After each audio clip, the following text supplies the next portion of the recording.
Want to get Frank's thoughts on that and more? His mailbag is posted right now at 973ESPN.com. Every Tuesday, we have the mailbag for you, brought to you by Broadlee's Plumbing, Heating, and Air Conditioning. Broadlee's your trusted source for heating, plumbing service, and installation for generations. Call them 609-390-3907, online at broadlees.net. Well, if you're watching the live video on the X platform at Mike Gill Show, you see Frank Klose. He's ready to go with this week's edition of the mailbag, Frank. And, 4 losses in 5 games, or what is it, 5? I was away, so I'm not 5 out of 7 here. Is the mailbag becoming a little bit panicky? Actually, no. I didn't see a lot of panicking going on, but, I think fans are mainly focusing on the trade deadline, what's ahead, some of the holes that the Phillies do seem to have, although they're not many compared to a lot of teams. I think that seems to be the focus of the fans because I think they know they're not that far off from getting things right. And so those little tweaks are what they seem to be looking for. Obviously, the offense, you had the home run from Harper last night, and that was basically it. But, there's a team that has struggled in the Pittsburgh series and last night. Are we starting to see some worry about the offense at all? You don't like it. I think you definitely see when the Phillies face left-handed pitching, they struggle. They haven't had the right-handed bats. Usually they do okay against right-handed pitching. I mean, I think you did catch a really good Pirates team. Luis Ortiz, that's an up-and-coming arm. I spent some time when I was in Pittsburgh this last weekend listening to the local sports station, and they were really raving about him and see him as a big piece for their rotation going forward and very promising. So even before that game they lost to Ortiz, I kind of got a good scouting report on him being a really nice up-and-coming starting pitcher. But then, of course, Friday night's game was not lost because of the offense. That was lost because of the pitching. We saw the bullpen leaking a little bit of oil there. So, when you consider the different ways that they lost during the series, I don't think it's that big a deal. I mean, if they had not rebounded on Sunday and put up a crooked number against the Pirates, I might have thought a little bit differently than I do now. But I think you're seeing some ups and downs. You're seeing some hitters getting their timing back after the break. You're seeing JT Realmuto getting his feet under him, and so I don't think this is enough to panic about just yet. Yeah, obviously Marsh last night, I think they said a sore elbow was why he was out, but he was supposed to be back. We'll see if he's in the lineup tonight. But what do you make of some reports over the weekend, Frank? Not interested really in Brent Rooker. They don't think he's a fit. Really not interested in Jazz Chisholm, and the third name that they really didn't have a lot of interest in was Tommy Pham. So it almost sounds like outfield is not high on their list, or is there other outfielders or right-handed bats that they might be more zoned in on? Well, when you look at the names that you mentioned, I think there are some issues with each of them. I think this is not a matter of them not wanting outfielders. I think they just don't want those outfielders. Jazz Chisholm is a nice player, but probably costs a lot in terms of prospects. And I think a team like the Seattle Mariners is a team that really needs the offense, and they're going to pay big to get somebody like a Jazz Chisholm. So I don't think the Phillies want to get in that Chisholm or Luis Robert Jr. They don't want to get in that kind of shopping lane because they would have to give up a lot. And when you look at what they really could use, it really is that right-handed bat that they can put in left field. And Brent Rooker, despite reports that the Phillies were interested in him before, and he certainly put on a show at Citizens Bank Park a couple weekends ago. But Rooker does not really have a defensive position. And could you throw him in the outfield? Maybe. But that's like throwing Kyle Schwarber in the outfield. And I think they would prefer to have somebody that can play some capable defense in that. So I think they're looking outfielder, but it'll be a right-handed bat who can play some left field, perhaps a little bit better than the name Rooker or other such big bats that don't really have a position. I know there's a lot of questions in the mailbag we're going to get to. We got this text message earlier. It says, this one's from Colin LBI. Says he thinks the Phillies actually need a number 2 pitcher. Do you think number 2 or higher level starting pitcher is a higher priority there? Or does she think that? Maybe she could give us a better answer. Yes, my daughter is joining me for this segment. So for those of you not watching, no, I think I think the Phillies do need some starting pitching depth, but they don't need it at the top of the rotation. I think what you're seeing right now is the wear and tear that comes with pitchers that threw a lot of innings. I mean, let's face it. Christopher Sanchez hasn't been bit by that bug yet, but that's way more innings than he has thrown. And you saw the likes of Suarez and Wheeler go deep into a lot of games, and they put a lot of innings on those arms. So I'm not shocked that they're a little bit banged up, and I'm not worried about those types of players on the Phillies roster. If you're going to look at the starting rotation, I worry about the back end a little bit more of that rotation, just because what you don't want to see is what's starting to sort of happen a little bit is the bullpen arms throwing a little bit too much, and when they throw a little bit too often, they get a little exposed. Obviously, there's been some reports, too, that they're looking at some bullpen help.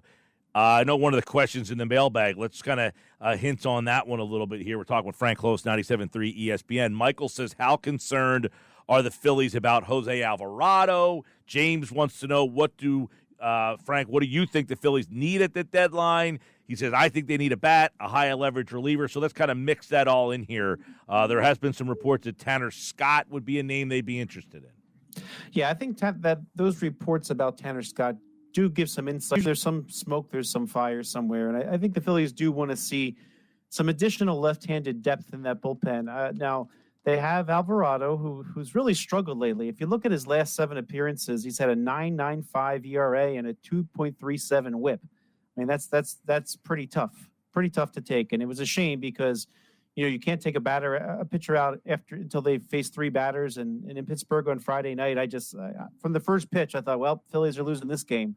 Looking at how Alvarado looked, I mean, he's struggling with his command. And a lot of relievers, they go through phases. Sir Anthony Dominguez is one we've talked about, super sharp for a while, and then they sort of seem to fall over the place. And a lot of those relievers that throw really hard do sort of get out of whack for a little bit. So I don't think all hope is lost for an Alvarado, but clearly they need to start at least prioritizing Matt Strahm over him in that high leverage left-handed spot of the bullpen. So the Tanner Scott idea, that might be a good arm. He's kind of really found himself as a left-handed reliever for the Miami Marlins this year, and that would help the Phillies in the back end. And I think, we're seeing that they are, as I just said, leaking a little bit of oil. And the more you leak oil, then the more you need to use the very back arms of the bullpen. And the more you use those, the more likely it is that they're going to kind of implode. You saw last night with Junior Marte, right? He's not someone who's giving you a whole lot out of that bullpen. So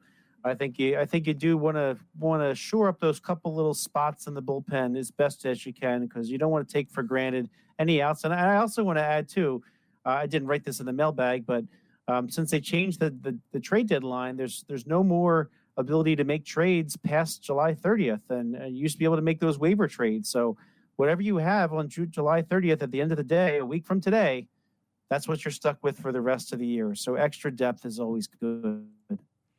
Yeah, the Alvarado stuff, I was talking about this earlier, Frank.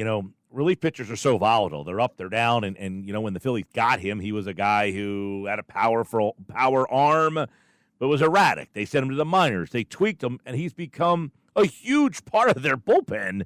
But these bullpen guys, they're not really dependable a lot of times. They're elite one year. They're middle of the road the next. They bounce all over the place. Are we getting to the point where Alvarado is, kind of running out of whatever was working for him? Do you have legitimate concern about Jose Alvarado? Yeah, I think he's just lost some command, and that's something that he can work on, I think, and get back. Now, whether he has to work on it on the major league level or the minor league level, we've had those conversations in the past about Dominguez, but, I think that's just something he's going to have to work through, and I think it's something he can work through. He's not losing his velocity. Now, if Alvarado was just suddenly flat, I might worry a little bit more, but he's really got to work on that command. He's figured it out in the past. I think he'll figure it out again, but extra depth is a really good idea. All right, a couple more questions in the mailbag with Frank Klose here on 97.3 ESPN. Of course, the Phillies mailbag every Tuesday here on the Sports Bash. Ed, who's in danger of being the next DFA and getting the one-way tickets out of town with the trade deadline coming up? These are going to be guys that if they bring someone in, that might have to go out. Well, I don't think there's anybody that necessarily needs to leave the organization altogether, but I think that, if you look at the edges of the roster, that'll kind of answer that question. When you look at a Weston Wilson, I think he's a guy that you can call upon now and then out of AAA who can help you out a little bit. I think when they brought him up after Merrifield was straight released, I think they figured out, okay, we'll get a good look at him for the next couple of weeks until we figure out that piece that's going to replace him, perhaps that right-handed hitting outfielder we were just talking about a moment ago. So I think someone like that can just go to AAA and be ready for a call in case somebody gets injured. And I know that the Johan Rojas and Christian Pache question, we've been saying it since spring training. They're kind of redundant in what they offer, all glove, no bat. When Rojas came back from that short 11 days in the minor leagues, when he came back, he was showing some of those skills perhaps he was working on at AAA. And then in the last 7 games, he's been batting just 188, and there's no sign of him bunting or stealing bases in the manner that he did when he originally came up. So I see some regression there. I could see Rojas being optioned back to AAA, and they keep Apache on the roster as a glove with some speed.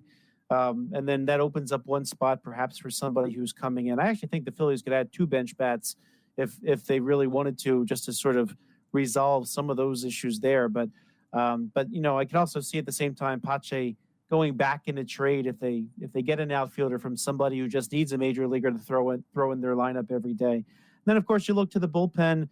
Junior Marte is probably the one on the furthest edge of the roster. In fact, I wouldn't even be shocked if before tonight's game we hear that he was swapped out for a fresher arm that's a AAA. I mean, we might see something there. The Phillies do have two 40-man roster spots right now that they can play with. And then Jose Ruiz, he got off to a nice start in the bullpen for the Phillies, but, his last 15 appearances, he's got a 6.91 ERA and a 1.47 WHIP, and that's not getting it done in the bullpen. So I think those two are kind of on the edge there. And, of course, if the Phillies do get some starter depth or if Taijuan Walker comes back, he's still working at that. Tyler Phillips did a fine job filling in, and, he could be someone that goes back for starting pitching depth. But I also listed four more names that are on this 40-man roster that don't necessarily need to be there. Colby Allard, someone that was starting pitching depth out of spring training. He couldn't even stay in the rotation at AAA.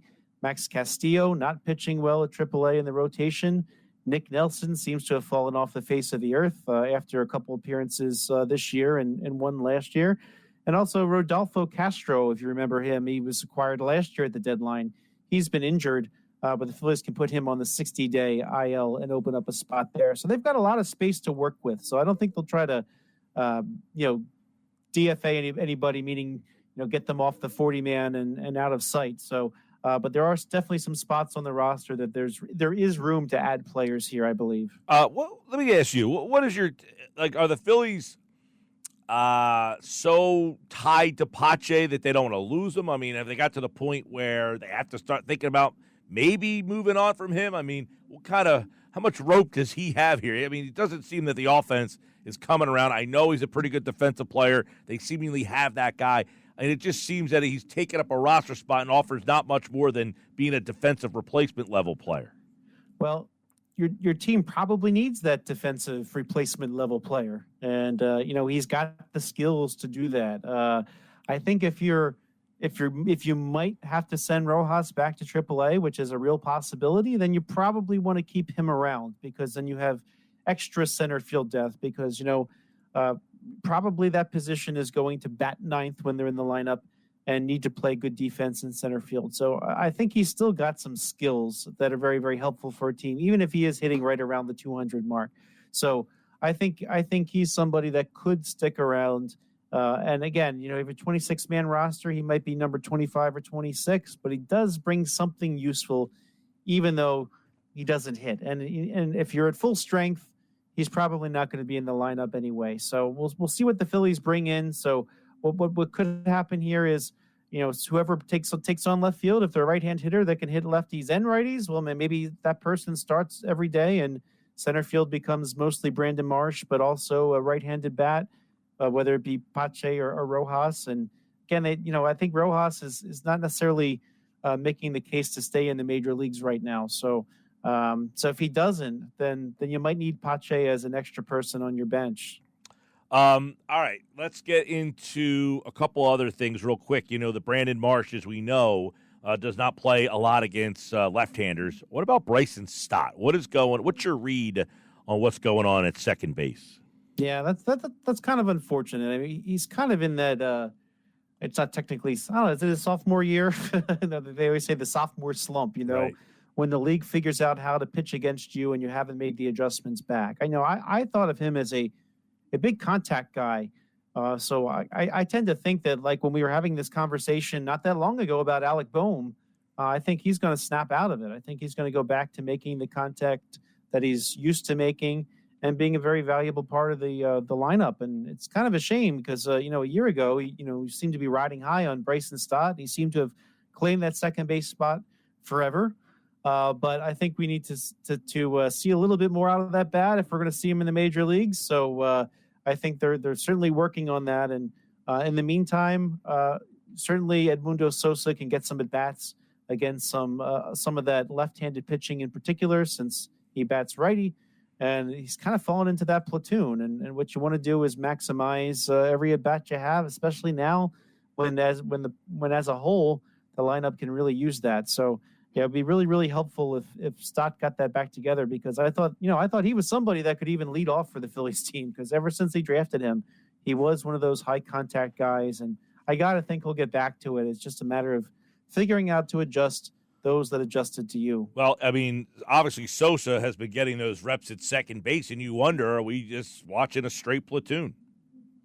You know what? If that's what gets them to the playoffs and through the playoffs and helps them win a championship, that's what you got to do. And let's not forget those 93 Phillies. They had platoons in both outfield corners and second base. So, whatever gets the job done at the end of the day. And this is a performance-based game. As much as you like a guy, if you're trying to win, you got to put your best chance forward for winning that night. So I think you're going to see a little bit more of Sosa until Stott gets it going a little bit. Yeah, Frank, I know somebody asked you in the mailbag about Spencer Howard. What a story this was. It feels that this happens to all the Phillies' top pitching prospects. They end up getting traded, they go somewhere else, and they stink.